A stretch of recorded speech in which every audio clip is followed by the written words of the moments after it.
Bismillahirrahmanirrahim. Honorable parliamentarians, government officials, students and faculty members, अस्सलामु अलैकुम। मैं सबसे पहले तो आप सबको वेलकम करता हूँ और स्पेशली जो लोग जल्दी आए और उनको बाद में वेट करना पड़ा उनसे माजरत करता हूँ। आपको पता है 30 मिनट्स का मार्जिन जो है वो शायद हमारा एक ज़िंदगी का पार्ट बन चुका है कि उसके बगैर हम अपना इवेंट स्टार्ट नहीं कर सकते। बट आज की जो गैदरिंग है उसके अंदर हमारे पास तमाम स्टेक होल्डर्स जो हैं, गवर्नमेंट डिपार्टमेंट्स के, यूथ, एकेडेमिया, रिलीजियस लीडर्स, तकरीबन सारे के सारे जो स्टेक होल्डर्स हैं हमारे साथ यहाँ पर जो है वो मौजूद हैं। और उसका मकसद यही है कि जो trafficking in persons and smuggling of migrants का जो एक इशू है उसको किस तरीके से हम एड्रेस कर सकते हैं, उस पे आज हम बात करेंगे। आपको भी मौका मिलेगा, सबको मौका मिलेगा, जो जो सवाल करना चाहेगा उसको सवाल करने का भी मौका मिलेगा। इसके बाद यहाँ पे एक पैनल डिस्कशन होगी। उस पैनल से आप जितने भी सवाल हैं, जितने भी आपकी क्वेरीज़ हैं वो आप कर सकते हैं। और पर्पज़ यही है कि एक 2 वे लर्निंग प्रोसेस हो ताकि हम किसी कंक्लूजन की तरफ जो है वो पहुँच सकें। बहुत सारे लोग यकीनन वाकिफ़ होंगे इस चीज़ से और बहुत सारे यकीनन वाकिफ़ नहीं होंगे कि ट्रैफिकिंग इन पर्सनस क्या होता है या स्मगलिंग ऑफ माइग्रेंट्स क्या होता है और ये इशू जो है वो पाकिस्तान में कितना सीरियस है और इस इशू को एड्रेस करने के लिए पाकिस्तान ने कितनी एफर्ट ऑलरेडी की है और आप सारे लोग मिल के इसके ऊपर क्या अपना रोल प्ले कर सकते हैं। इन मुख्तलिफ़ चीज़ों के ऊपर जो है वो हम बात करेंगे। सबसे पहले जो ट्रैफिकिंग को समझने की बात है वो अगर हम समझें, ट्रैफिकिंग इन पर्सनस को समझना सबसे पहले ज़रूरी है कि जब हमारे सामने ये लफ्ज़ आता है, कहीं भी इसका ज़िक्र आता है तो हम ये समझते हैं, सबसे पहले हमारे माइंड में एक बात आती है कि शायद ये FIA का मैंडेट है क्योंकि ह्यूमन ट्रैफिकिंग की बात हो रही है। कई दफ़ा लोगों को ये पता भी नहीं होता कि ट्रैफिकिंग जो है वो किस तरीके से ये सारा क्राइम होता है और इस सारे क्राइम के अंदर जो है वो कौन कौन से स्टेक होल्डर्स हैं जो रिपोर्टिंग के ज़िम्मेदार हैं और इस चीज़ को एड्रेस करने के हवाले से उन्होंने अपना रोल प्ले करना है। तो उसकी अगर बात की जाए तो सबसे पहले हमने ये देखना है कि ट्रैफिकिंग है क्या। आप आसान अल्फाज में ये समझें कि ह्यूमन ट्रैफिकिंग के अंदर या ट्रैफिकिंग इन पर्सनस, अब एक दुनिया में इसको इस्तेमाल किया जाता है, ये basically exploitation of a human being है, यानी कि इंसानियत की एक्सप्लॉयटेशन जो है उसको आप कहते हैं कि ये ट्रैफिकिंग इन पर्सनस हो रही है। ह्यूमन बीइंग है यानी कि इंसान को एज अ कमोडिटी इस्तेमाल किया जाता है इस सारे काम के अंदर। यानी कि इंसान जो होता है ना, इसका जो कारोबार होता है ट्रैफिकर का, उस ट्रैफिकर का जो कारोबार होता है उसमें जो प्रोडक्ट होती है या जो कमोडिटी होती है वो एक ह्यूमन बीइंग होता है जिसको बेसिकली कई हाथों में बेच के उसके बाद ज़्यादा से ज़्यादा पैसा कमाना जो है वो उसका मकसद होता है इस सारे प्रोसेस के अंदर से। तो 2 तरह की ट्रैफिकिंग्स हैं। एक है जो विद इन बॉर्डर हो रही है यानी कि पाकिस्तान के अंदर हो रही है, और एक वो है जो क्रॉस बॉर्डर हो रही है यानी कि पाकिस्तान से बाहर हो रही है। ठीक है, अब दोनों मुख्तलिफ चीज़ें हैं, उन दोनों को समझना भी ज़रूरी है। जितनी भी आपकी विद इन कंट्री ट्रैफिकिंग हो रही है, यानी कि अगर मिसाल के तौर पे लाहौर के अंदर जो ट्रैफिकिंग हो रही है उसकी ज़िम्मेदार ये मेरे बैठे हुए पुलिस के भाई जो हैं, इनकी ज़िम्मेदारी है कि ये उसके ऊपर FIR काटें। ठीक है, इसमें कोई FIA का रोल नहीं है। जो क्रॉस बॉर्डर स्मगलिंग है यानी कि इंसान अपनी मर्ज़ी उसके शामिल होती है, वो मिन्नत तरले करके कहता है कि मुझे किसी भी तरीके से पाकिस्तान से बाहर भिजवा दें। ठीक है, वो लाखों रुपए इलीगल एजेंट्स को जो है वो पे करता है और उसके बाद जो है वो उसको पाकिस्तान से बाहर इलीगल या इर्रेगुलर वेज से लेके जाया जाता है और रास्ते में उसकी एक्सप्लॉयटेशन होती है। तो वो ह्यूमन स्मगलिंग के ज़ुमरे में आती है, लेकिन जब उसमें एक्सप्लॉयटेशन इन्वॉल्व हो जाती है तो वो क्रॉस बॉर्डर स्मगलिंग ट्रैफिकिंग के अंदर भी कन्वर्ट हो जाती है। ठीक है, एक तो ये है ना कि एक शख्स को यहाँ से किसी दूसरे मुल्क में लेके जाया गया और उसके साथ जो कमिटमेंट थी वो ये थी कि मैं तुम्हें फ़लाने मुल्क तक पहुँचाऊँगा, उसको खैर खैरियत से वहाँ तक पहुँचा दिया, वहाँ जाके उसको आज़ाद छोड़ दिया कि भाई मेरा काम था तुम्हें यहाँ तक पहुँचाना, मुझे मेरी बकिया रकम अदा करो और मेरा तुम्हारा कॉन्ट्रैक्ट ख़त्म। उसके बाद तुम आज़ाद हो, तुम अपनी नौकरी ढूंढो, तुम रिहाइश ढूंढो, जो भी है वो अब तुम्हारा मकसद है। स्मगलिंग हुई, ट्रैफिकिंग नहीं हुई। लेकिन अगर जाके जिस तरह आजकल के दौर के अंदर बहुत सारी रिपोर्ट्स आ रही हैं कि रास्ते में ये एक्सप्लॉयटेशन शुरू हो जाती है, तशद्दुद शुरू हो जाता है, वीडियोस भेजी जाती हैं पेरेंट्स को कि और पैसे भेजें, और इस तरह के जुल्म किए जाते हैं, और लोग लाखों नहीं करोड़ों रुपए दे के अपने बच्चों की जान या तो छुड़ाते हैं या किसी किश्ती में डुबो देते हैं। ठीक है, दोनों के अंदर कोई ना कोई इस तरह की जो सिचुएशन है वो बिल्ट होती है। तो जो क्रॉस बॉर्डर स्मगलिंग है उसके अंदर मोस्टली कॉन्सेंट शामिल होती है, और उसके साथ साथ जब वो एक्सप्लॉयटेशन के अंदर कन्वर्ट हो जाती है, यानी कि किसी भी तरह की उससे बॉन्डेड लेबर करवाई जा रही है, उससे कोई कमर्शियल सेक्स की एक्टिविटी करवाई जा रही है, उससे कोई जो है वो बेगरी करवाई जा रही है, या कोई भी ऐसा काम उससे करवाया जा रहा है जो उसकी आज़ादी सल्ब करके उसको ज़बरदस्ती कोई भी काम जहाँ पे करवाया जा रहा होता है, वो सारे की सारी चीज़ जो है वो ट्रैफिकिंग के कॉन्टेक्स्ट में आती है। ठीक है, तो जब क्रॉस बॉर्डर ये केस होगा तो उसकी जिम्मेदारी आ जाएगी फेडरल इन्वेस्टिगेशन एजेंसी या FIA के ऊपर, कि वो उसके ऊपर उनके एंटी ह्यूमन ट्रैफिकिंग सेल्स भी बने हुए हैं, और एक हेल्पलाइन भी बनी हुई है 111-345-786 एक हेल्पलाइन है जिसके ऊपर कोई भी शहरी कॉल करके इस तरह की जो इन्फॉर्मेशन है वो दे सकता है। अच्छा, जो इंटरनल ट्रैफिकिंग है उसके अंदर कौन कौन सी चीज़ें जो हैं वो शामिल होती हैं वो मेनली हमने देखनी है कि इंटरनल ट्रैफिकिंग की अगर बात करें तो उसके अंदर आपकी जितनी भी बॉन्डेड लेबर है, यानी कि जबरी मुशक्क़त जितनी भी है, या किसी भी शख्स को जब जबर से काम करवाया जाता है, जब उसको राइट्स नहीं दिए जाते उसको वर्कर को, जब उसको भट्टों के ऊपर, घरों के अंदर, फार्म हाउसेस के अंदर जब भी उससे जबरी मुशक्क़त करवाई जाती है तो वो जबरी मुशक्क़त जो है वो कंसिडर होती है ट्रैफिकिंग के ज़ुमरे में। और ये लॉ 2018 में 2 कवानीन बने थे, prevention of trafficking in persons act 2018 जो सारी इंटरनल ट्रैफिकिंग को डील करता है, और prevention of smuggling of migrants act 2018 जो सारी की सारी एक्सटर्नल ट्रैफिकिंग को डील करता है। ठीक है, ये 2 कवानीन बने थे। इन दोनों कवानीन के अंदर क्लियरली बताया गया है कि क्या ट्रैफिकिंग है, क्या स्मगलिंग है, और कौन से सेक्शन जो है वो कैसे अप्लाई होंगे। जितनी भी आपकी बॉन्डेड लेबर है वो सारी की सारी जो है वो ट्रैफिकिंग के ज़ुमरे में आती है, जो भी आपकी विद इन पाकिस्तान किसी भी जगह पे हो रही है, वो चाहे फ्लैटीज़ होटल में हो रही है, चाहे वो पिंडी में हो रही है, चाहे किसी और शहर में हो रही है, वो सारी की सारी जो है वो ट्रैफिकिंग के कॉन्टेक्स्ट के अंदर जो है वो आएगी। इसी तरह जो कमर्शियल सेक्स की जितनी भी एक्टिविटीज़ हैं या प्रोस्टिट्यूशंस हैं, ठीक है, जिसमें लोगों को एक्सप्लॉइट किया जाता है और ख़वातीन, बच्चों, ट्रांसजेंडर्स को एज अ कमोडिटी इस्तेमाल किया जाता है टू अर्न मोर प्रॉफिट, और उस खातून, उस ट्रांसजेंडर, उस बच्चे को फर्दर सेक्सुअल एक्सप्लॉयटेशन उसकी की जाती है, वो सारी की सारी कमर्शियल सेक्स या प्रोस्टिट्यूशन जो है वो इसके अंदर जो है वो शामिल होती है ट्रैफिकिंग इन पर्सन्स के अंदर। चाइल्ड लेबर, जिसको हम अक्सर लोग क्राइम नहीं समझते, क्योंकि अगेन इस पे मैं अक्सर ये बात करता होता हूँ कि ठीक है कवानीन अपनी जगह पे बन गए, लेकिन सबसे पहले हमें एज अ सोसाइटी अपना बिहेवियर चेंज भी करना है टूवर्ड्स दीज इश्यूज। सबसे पहले हमने इस इशू को समझना है कि ये गलत है। जब तक हम ये समझेंगे नहीं कि ये गलत है, उस वक्त तक हम इस इशू को के ऊपर काम नहीं कर सकेंगे, चाहे वो हमारे पुलिस के लोग हैं, चाहे वो हमारी FIA के लोग हैं, चाहे वो हमारी एक आम पब्लिक के या कम्युनिटी के लोग हैं, चाहे हमारे पार्लियामेंटेरियंस हैं। कोई भी इस तरह के जो हमारे एक आम शहरी हैं, वो जब तक उसको गलत नहीं समझेंगे उस वक्त तक वो उसके ऊपर कोई भी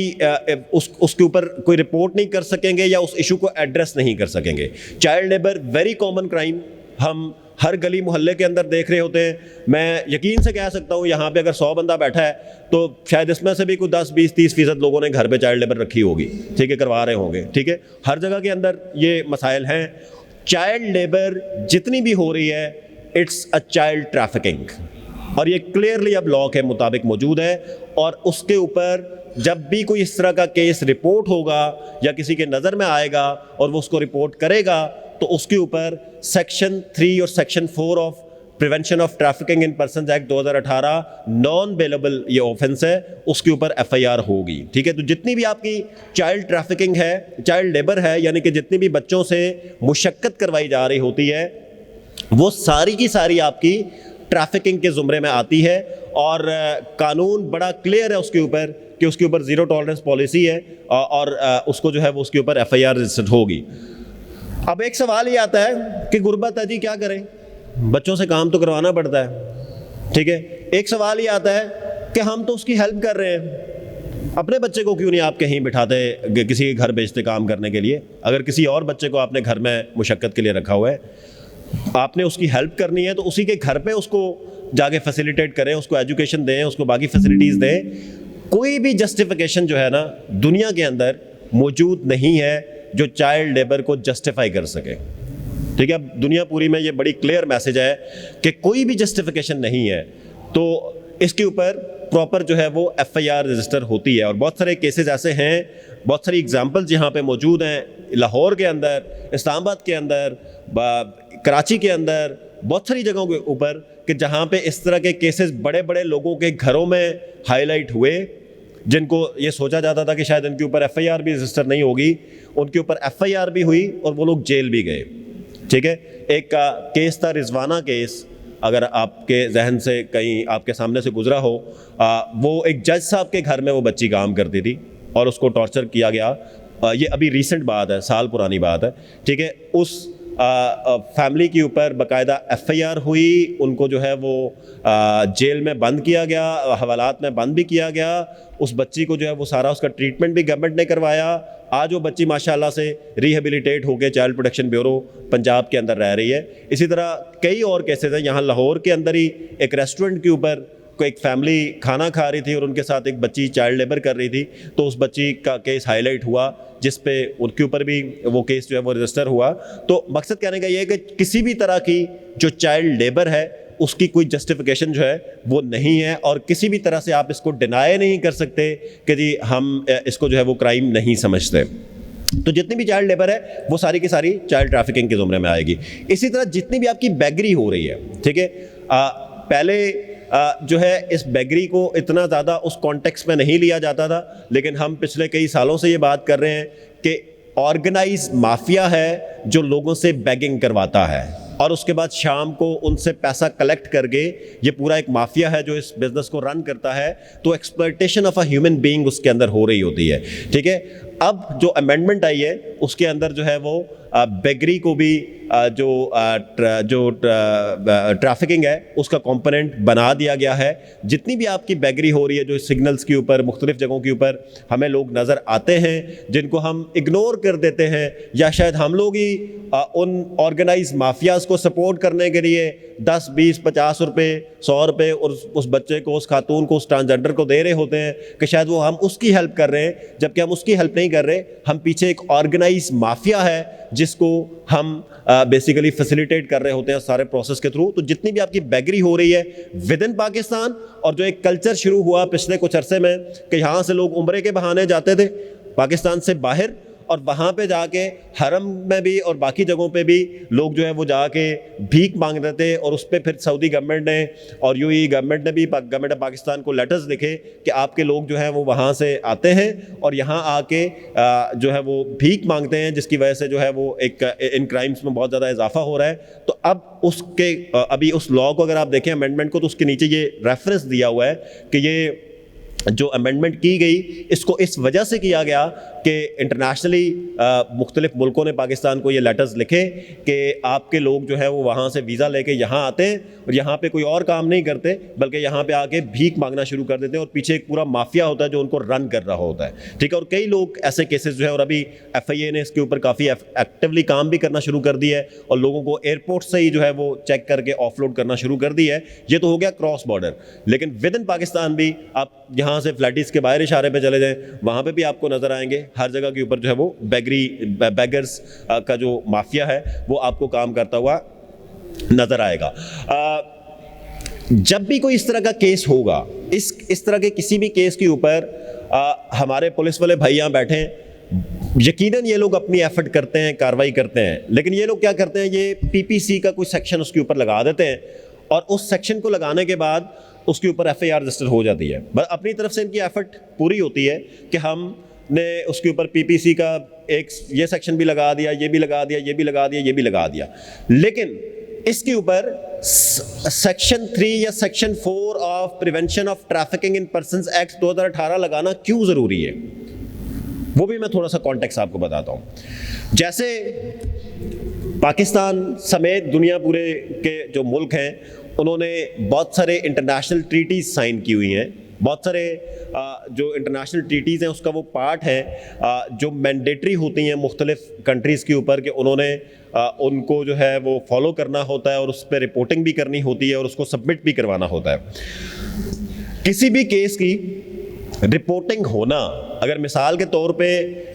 हम एक रिपोर्ट निकालते हैं जो ख़वातीन और बच्चों की वायलेंस के हवाले से रिपोर्ट है, मतलब we are the only organisation जिसके पास पूरे पाकिस्तान का डिस्ट्रिक्ट वाइज डेटा हम कलेक्ट करते हैं और उसके ऊपर कितने केसेस हुए ख़वातीन की वायलेंस से मुख्तलिफ इंडिकेटर्स हैं, इसी तरह बच्चों के। अब उसमें देखें तो आपको लाहौर सबसे ज़्यादा केसेस नज़र आएंगे। इसका ये मतलब नहीं है कि लाहौर में काम नहीं हो रहा, मीडिया उसको मैनिपुलेट करता है, ठीक है, कि जी ये देखा जी लाहौर में इतने केस रिपोर्ट हो गए जी, लाहौर हॉटस्पॉट हो गया जी। हॉटस्पॉट नहीं है Lahore, Lahore police is doing a good work, यानी कि वो रिपोर्टिंग अच्छी कर रही है, इस वजह से वहाँ पे केसेस ज़्यादा बढ़ गए हैं। अगर किसी ज़िले के अंदर मिसाल के तौर पे साल में सिर्फ 10 केस रिपोर्ट हुए हैं तो उसका ये मतलब नहीं है कि वहाँ पे ये क्राइम नहीं हो रहा, या वो ज़िला कोई पाकिस्तान का हिस्सा नहीं है, बल्कि वहाँ पे कोई बड़ा कोई state of the art system बना हुआ है कि किसी के राइट्स भी वायलेट नहीं होते, कोई वायलेंस भी नहीं होता, कोई अब्यूज़ भी नहीं होता, कोई क्राइम भी नहीं होता और सब कुछ ठीक है। इसका मतलब है कि उस डिस्ट्रिक्ट के अंदर पुलिस सेंसिटाइज नहीं है या वो इन केसेस को इग्नोर कर रही है और ख़वातीन, बच्चे और इस तरह के जितने भी केसेस होते हैं वो उनके पास लोग आते हैं, लेकिन अक्सर पहले हम सुनते थे कि भाई केस रिपोर्ट नहीं होते,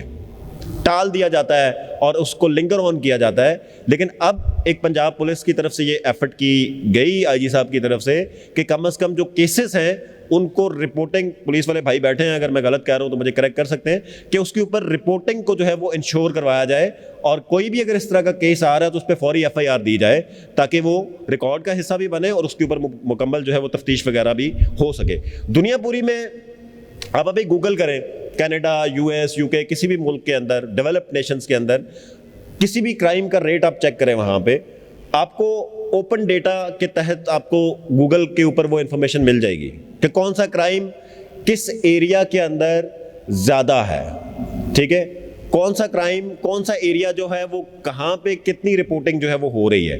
ठीक है। तो ये डेटा को छुपाने वाला नहीं होता, ये डेटा होता है कि आप पब्लिकली एक चीज़ बता रहे हैं कि अगर इससे डेटरेंस भी बिल्ड हो रही है, यानी कि जो अब्यूज़र है या जो एक्यूज्ड है या जो क्रिमिनल माइंड के लोग हैं उन्हें ये पता होता है कि यार लॉ की एक डेटरेंस बिल्ड हो रही है कि अगर हम कोई भी इस तरह का क्राइम करेंगे तो फ़ौरन FIR रजिस्टर होगी और हमें नहीं छोड़ा जाएगा, ठीक है। तो ये एक मैसेज जाता है सोसाइटी के अंदर, जब ये पता हो कि जी हम जितने मर्जी केस कर लें, हम जितनी मर्जी वारदातें कर लें, उसके ऊपर कोई इस तरह का जो है वो इम्पैक्ट तो होना नहीं है, FIR तो रजिस्टर नहीं होनी, खैर है लोग जाएंगे, कई दफ़ा चक्कर लगाएंगे, उसके बाद खुद ही तंग आके बैठ जाएंगे, तो फिर वो लॉ की डेटरेंस बिल्ड नहीं होती। लॉ की डेटरेंस तब बिल्ड होती है जब पता हो कि कोई भी शहरी जाके कंप्लेंट करेगा तो उसकी जो है वो फौरी तौर पे, अगर वो जेन्युइन कंप्लेंट है तो उसके ऊपर जो है वो फौरी तौर पे FIR रजिस्टर होगी। इसी तरह गवर्नमेंट ऑफ पाकिस्तान हर साल अपनी रिपोर्ट सबमिट करवाते हैं मुख्तलिफ इशूज़ के ऊपर, US स्टेट डिपार्टमेंट को, यूरोपियन यूनियन को, मतलब मुख्तलिफ जो इदारे हैं उनको, UN को। उसमें आपकी एक रिपोर्ट है ट्रैफिकिंग इन पर्सन्स रिपोर्ट जो है वो जमा होती है, जो US स्टेट डिपार्टमेंट को जमा होती है हर साल, ठीक है, जो सिर्फ पाकिस्तान जमा नहीं कराता, दुनिया के तकरीबन 130 से ज़ायद ममालिक हैं जो ये रिपोर्ट जमा करवाते हैं US स्टेट डिपार्टमेंट को। FATF का नाम आपने सुना होगा, FATF के हवाले से भी पाकिस्तान अपनी रिपोर्ट सबमिट करवाता है। इसी तरह ट्रैफिकिंग इन पर्सन्स के ऊपर पाकिस्तान अपनी रिपोर्ट सबमिट करवाता है, इसी तरह GSP+ के ऊपर पाकिस्तान अपनी रिपोर्ट सबमिट करवाता है। और ये जो सारी रिपोर्ट है ये सिर्फ पाकिस्तान सबमिट नहीं करवाता, ये दुनिया पूरी के मुख्तलिफ जो कंट्रीज़ हैं उनकी रैंकिंग होती है। उस रैंकिंग के अंदर अगर खुदा न खास्ता, जैसे FATF का आपने बहुत ज़्यादा सुना होगा मीडिया के ऊपर भी कि FATF के ऊपर अगर हमारे पूरे स्टेक होल्डर्स के ऊपर एक समझे कि प्रेशर था कि अगर खुदा न खास्ता FATF की ग्रे लिस्ट से हम ब्लैक लिस्ट में चले गए तो हमारे ऊपर दुनिया सैंक्शन लगा देगी, पाबंदियां लगा देगी, हमें वीज़ा नहीं मिलेंगे, हमारे साथ कोई डिप्लोमेटिक रिलेशन नहीं रखेगा, हमें कोई ट्रेड नहीं करेगा हमारे साथ, हमारी इकोनॉमी डैमेज होगी, सारी चीज़ें उससे जो है वो बहुत सारे इस तरह के मसाइल हो रहे होते हैं। तो इस तरह की सारे इश्यूज़ के ऊपर जो ट्रैफिकिंग इन पर्सन्स है वो भी एक रिपोर्ट है जिसके ऊपर है ग्रे लिस्ट, टीयर 1 जो नॉर्मल लिस्ट होती है, टीयर 2 जो आपकी काइंड ऑफ थोड़ी सी नॉर्मल से बुरी होती है या आप कहें कि बस ठीक होती है। उसके बाद टीयर 2 वॉच लिस्ट का मतलब है कि आप काइंड ऑफ ग्रे लिस्ट के अंदर हैं। टीयर 3 के अंदर आप जाएंगे तो आपके कोई भी मुल्क अगर जाएगा तो वो ब्लैक लिस्ट हो जाएगा या उसके ऊपर सैंक्शंस लग जाएंगी। तो इसी तरह जो ये रिपोर्ट है ये भी गवर्नमेंट ऑफ पाकिस्तान हर साल सबमिट करवाती है। 2017-2016 में पाकिस्तान टीयर 2 वॉच लिस्ट या ग्रे लिस्ट के अंदर था, ठीक है। इस रिपोर्ट के अंदर गवर्नमेंट ऑफ पाकिस्तान ने, अगर आप कॉन्टिन्यूसली कोई भी मुल्क 3 साल टीयर 2 वॉच लिस्ट या ग्रे लिस्ट में रहता है तो वो ऑटोमेटिकली ब्लैक लिस्ट में चला जाता है तीसरे साल, ठीक है। तो गवर्नमेंट ऑफ पाकिस्तान ने उस पर ये इनिशिएटिव लिया कि 2018 में 2 डेडिकेटेड लॉज बनाए, prevention of trafficking in persons act 2018 and prevention of smuggling of migrants act 2018। 2 laws बनाए, यानी कि ट्रैफिकिंग को अलग कर दिया गया और स्मगलिंग को अलग कर दिया गया, जिससे ये क्लैरिटी भी आ गई कि पुलिस की क्या जिम्मेदारी है, FIA की क्या जिम्मेदारी है, ठीक है, ताकि ये क्लैरिटी जो है वो उसके ऊपर हो। वो लॉज बनना गवर्नमेंट ऑफ पाकिस्तान की दुनिया में एक परफॉर्मेंस गई कि पाकिस्तानी एज अ स्टेट बड़ा सीरियस स्टेप्स ले रहे हैं इन इश्यूज़ को काउंटर करने के हवाले से, और पाकिस्तान की रैंकिंग एकदम इंप्रूव हो गई 2018 के अंदर और पाकिस्तान टीयर 2 वॉच लिस्ट से बाहर आ गया। 2019 गुजर गया, 20 गुजर गया, इस लॉ के ऊपर इम्प्लीमेंट नहीं हुआ। पूरे पाकिस्तान में सिर्फ 6 पर्चे दर्ज हुए थे। पाकिस्तान को दोबारा टीयर 2 वॉच लिस्ट में डाल दिया गया 2020 में। 21 में भी पाकिस्तान टीयर 2 वॉच लिस्ट में था, और अगर 22 में भी पाकिस्तान टीयर 2 वॉच लिस्ट में होता तो अगेन कॉन्टिन्यूसली अगर 3 साल आप होते हैं तो उसमें वही वाली सैंक्शन जो है वो अप्लाई हो सकती थी। उस पर फिर 2021 में गवर्नमेंट ऑफ पाकिस्तान ने इस पर फायर फाइटिंग शुरू की। Ministry of interior, FIA, ministry of foreign affairs, सारे जो डिपार्टमेंट्स हैं उन्होंने अपने सारे डिपार्टमेंट्स को साथ लिंक किया और लिंक करके सूबों के अंदर भी provincial trafficking in persons committees बनवाई, वफाक के अंदर भी एक नेशनल कमेटी बनाई, डिस्ट्रिक्ट के अंदर हर ज़िले के अंदर, लाहौर के एक ज़िले की अपनी कमेटी एक होगी जो डिस्ट्रिक्ट लेवल की कमेटी है। तो हर लेवल पे कमेटीज़ बनी। वो कमेटीज़ बनाने का मकसद ये था कि एक फायर फाइटिंग की जाए और पाकिस्तान को ब्लैक लिस्ट में जाने से बचाया जाए और इस पर रिपोर्टिंग को स्ट्रेंथन किया जाए। SSDO ने भी उस वक्त ये इंटरवेंशन शुरू की कि हमने सारे स्टेक होल्डर्स के साथ मिलके ये सारा का सारा इनिशिएटिव लिया to support the government initiatives and as well as government officials की ट्रेनिंग्स हमने करवाई कि किस तरह आपने इसकी रिपोर्टिंग करनी है, किस तरह आपने विक्टिम को असिस्टेंस प्रोवाइड करनी है, किस तरह आपने जो प्रोसिक्यूशन करनी है, इसके ऊपर रिपोर्टिंग कैसे इंश्योर करनी है। तो 2022 में पाकिस्तान ने जो है वो